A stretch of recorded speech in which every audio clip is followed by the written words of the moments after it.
शंकर पत्थर में ही क्यों बसते हैं? क्योंकि भोलेनाथ अनेक रूप धारण नहीं कर सकते। कर सकते हैं? नहीं कर सकते। इसलिए केवल अपना एक लिंग रूप ही वो, जहां पे भी आप देखोगे केवल अगर लिंग जहां पे भी होगा पत्थर की आकृति लिंग आकार में होगी तो वो महादेव है और कोई देव नहीं, महादेव है ना। लेकिन वो हिलडुल नहीं सकता।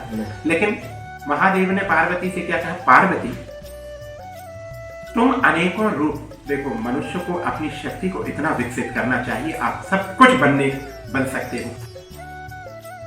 ये सत्य महादेव ने पार्वती को बताया कि पार्वती मैं केवल शिव हूं, शव, और इस सब में अगर शक्ति समाहित हो जाए तो वही पूजनीय हो जाता है। वह पत्थर भी, मुझे भी लोग पूजना शुरू कर देते हैं। लेकिन तुम तो शक्ति हो, तुम स्थिर में भी अगर समाहित हो जाओ तो वो भी मूवमेंट करने लग जाएगा। दीवार में समा जाएगी ज्योति, इसी की पूजा आरंभ, इसी से कुछ ना कुछ चमत्कार होना शुरू, क्योंकि उसमें शक्ति समा गई।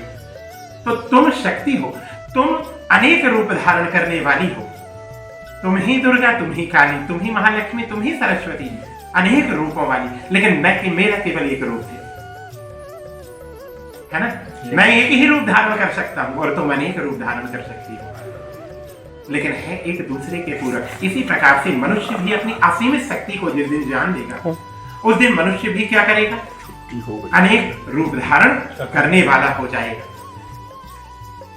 तो अपने भीतर की शक्ति को भी इंसान को, मनुष्य को जानना बहुत जरूरी है। मनुष्य चाहे तो सब कुछ कर सकता, सब कुछ बन सकता है। केवल अपने आप को जानो, अपने भीतर की शक्ति को पहचानो।